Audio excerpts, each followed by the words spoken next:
Ladies and gentlemen, peace of Allah be upon you. Bismillahirrahmanirrahim.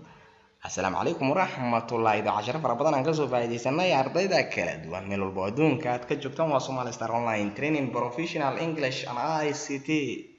casharo fara badan aan kasoo faa'iidaysanay classroom-ka toos oo soo fariisan karnaa waana la soo casumayaa emailada inaan u diri doonaa Somali Star Online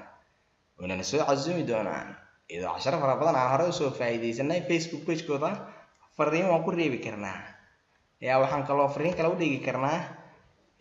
waxaan kaloo fariin ugu reebaynaa Facebook page-kooda halka ayna soo casumayaan emailada inaan usoo diraynaa waana muhiim jiddan taas ardayda kala duwani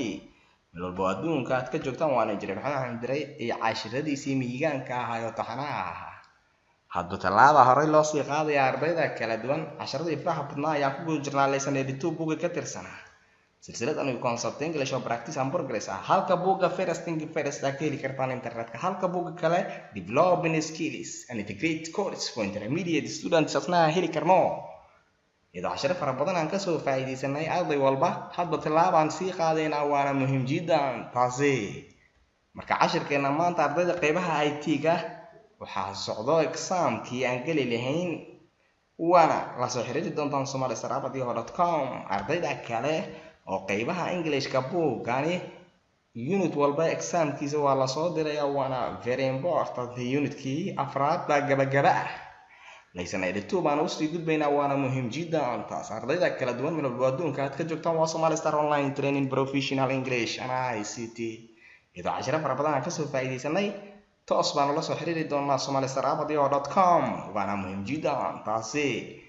lesson 82 monster or fish buu ka bilaabanaya ama monster baa mise waa kalluun caadi ah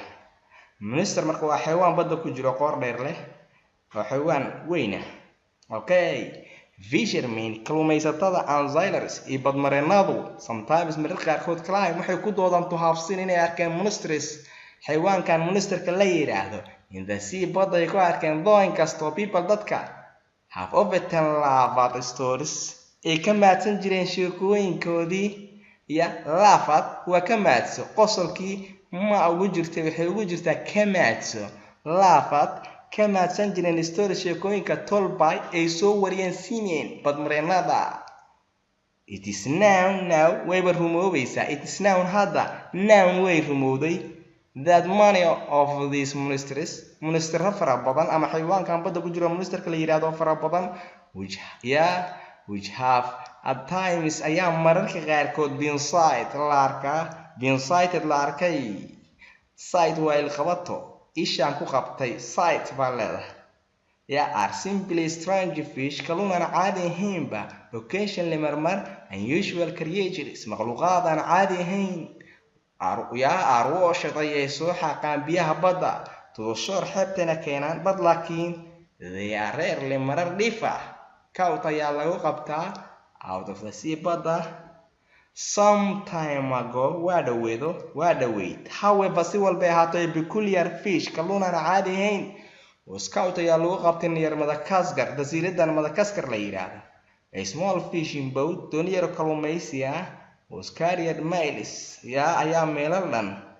out to sea ayaa badda laga saaray by powerful fish kalluun aan caadi ahayn baa ka tuuray out to sea badda ayuu ka tuuray by the powerful fish kalluun aan caadi ahayn as it pulled on the line markii qadkiisa soo gashay qad uu ku soconay markay soo gashay ayuu halka ku tuuray realizing iyadoo la ogaaday ama la xaqiiqsadeen that this was no ordinary fish inuusan ahayn kalluun caadi ah the fisherman kalluumaysatada made every effort waxay u galeen dadaal walba ninkii kalluumaysatada ahaa the fisherman ninkii kalluumaysatada ahaa made every effort wuxuu u galay dadaal fara badan not to damage bal inaysan dhaawicin it iyada in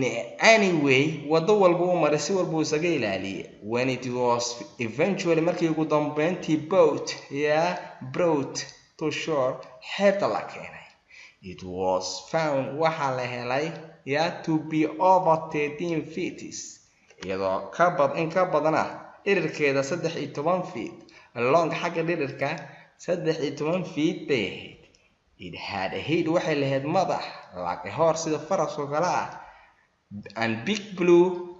blue eyes iyo indho bluega, shining silver waxay lahayd harag dhalaalayo oo sida silverka lacagta oo kale ah, silver skin shining silver skin harag dhalaalayo lahayd sida lacagta oo kale silverka laga sameeyo harag dhalaalayo, and iyo a bright red tail iyo sandel the fish kalluunka, which has since been sent waxaa loo diray to the museum meelaha hidaha iyo dhaqanka meelaha xayawaanaadka lagu kaydiyana way jirtaa. Museumska wuxuu kala baxaa meelaha museumka xayawaanka, meelaha dhaqanka, meelo kala duwan weyto. Sent waxaa loo diray museums hidaha iyo dhaqanka, xarunta hidaha iyo dhaqanka, where it's been examined halkaasoo lagu tijaabinayo by scientists nin saynisyahana uu ka qaadayo oo imtixaan ka qaadayo ama uu tijaabinayo kale. It's called oarfish waxaa loogu yeeraa kalluun xabeed. It's called waxaa la yiraahdaa oarfish kalluun xabeed. Such creatures makhluuqaad aan caadi ahayn have rarely marar dhifa been ayaa la arkaa alive ayagoo nool alive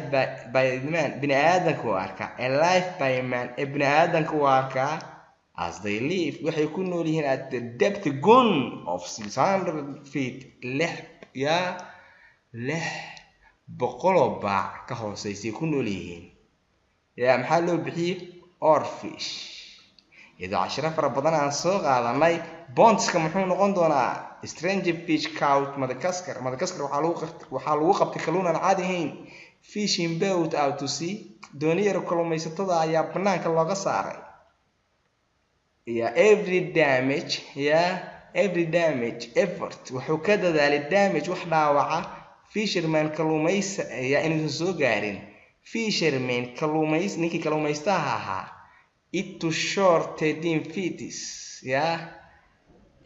kalluunkii to shore markuu xeebta la keenay 13 feet wuxuu ahaa 13 baac 13 feet aan idhaahdo. Special difficulties waa words erayada often badanaa confused lagu jahawareero. Laugh baan baranaynaa qosolka yahay